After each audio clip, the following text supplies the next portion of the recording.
देश में सवाल पूछना अब गुनाह है और जवाब मांगना बगावत है। जिस शिक्षा से लोकतंत्र मजबूत होना चाहिए था, उसी शिक्षा को अब फाइलों, फरमानों और फरमियानों में जकड़ा जा रहा है। यूजीसी के नए नियम आए नहीं, उससे पहले ही विश्वविद्यालय की स्वायत्तता दम तोड़ती दिखने लगी है और आज उसी सत्ता के भीतर से एक आवाज उठी है। वो आवाज तेज भी है, तीखी भी है और असहज कर देने वाली भी है। कैसरगंज से बीजेपी के पूर्व सांसद बृजभूषण शरण सिंह, जो कभी मंचों से सरकार की नीतियों का बचाव करते थे, आज उसी सरकार को आईना दिखा रहे हैं। सवाल सीधा है, क्या शिक्षा अब राज्यों का विषय नहीं रही? क्या विश्वविद्यालय सिर्फ आदेश मानने वाली शाखाएं बनकर रह जाएंगी?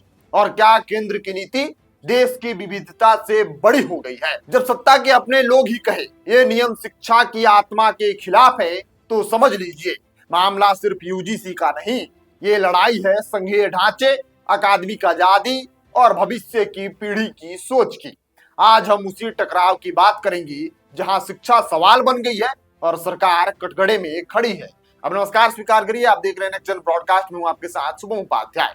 दरअसल यूजीसी के नए नियम को सरकार सुधार कर रही है, लेकिन सवाल यह है कि क्या हर केंद्रीयकरण सुधार होता है?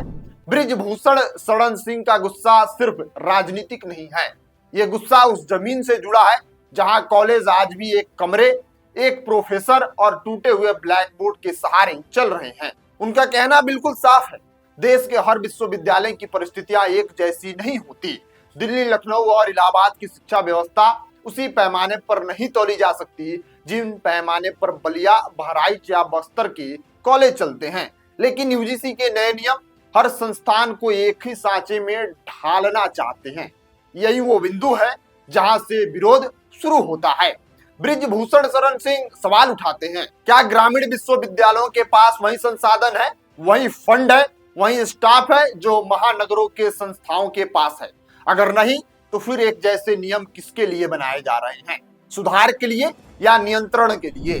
उनका आरोप है कि नई व्यवस्था से सबसे ज्यादा चोट ग्रामीण और पिछड़े इलाकों के छात्रों को लगेगी। वही छात्र जो पहले ही सीमित संसाधनों, कम शिक्षकों और अधूरी सुविधाओं के बीच पढ़ाई कर रहे हैं, अब उन पर नियमों का बोझ भी डाल दिया जाएगा। बृजभूषण शरण सिंह यह भी कहते हैं कि शिक्षा कोई फैक्ट्री नहीं है जहां एक बटन दबाओ और हर जगह एक जैसा उत्पाद निकल जाए।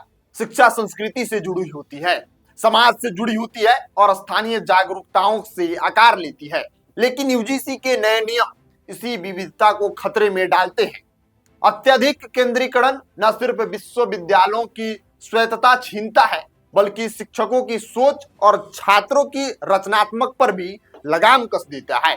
आज सवाल यह नहीं है कि सरकार नियम क्यों बना रही है, सवाल यह है कि क्या इन नियमों को बनाते वक्त किसी शिक्षक से पूछा गया, किसी छात्र से राय ली गई, किसी राज्य सरकार से गंभीर संवाद हुआ, या फिर शिक्षा नीति भी अब वही बन रही है जो दिल्ली के दफ्तरों में बैठकर फाइलों पर हस्ताक्षर से तय होती है।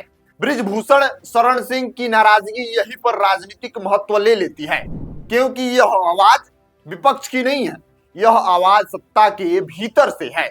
जब सत्तारूढ़ दल की एक वरिष्ठ नेता सार्वजनिक रूप से कहता है कि नीति जमीनी हकीकत से कटी हुई है, तो सवाल सरकार से पूछा ही जाएगा, क्या केंद्र सरकार शिक्षा जैसे संवेदनशील विषय को सिर्फ प्रशासनिक आदेश मान रही है, या फिर यह मानने को तैयार है कि शिक्षा सहमति से चलती है, सहभागिता से मजबूत होती है और भरोसे से आगे बढ़ती है?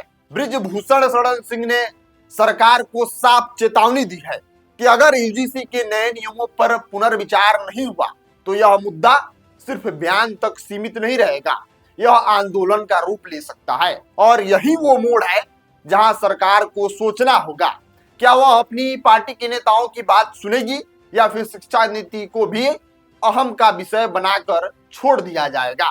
आज देश के विश्वविद्यालय केवल डिग्री बांटने की मशीन नहीं है, यहीं से सवाल करने वाली पीढ़ी निकलती है, यहीं से लोकतंत्र की रीढ़ बनती है। अगर इन्हीं संस्थाओं की आवाज नियमों के सुर में दबा दी गई तो नुकसान किसी पार्टी को नहीं होगा, नुकसान देश को होगा।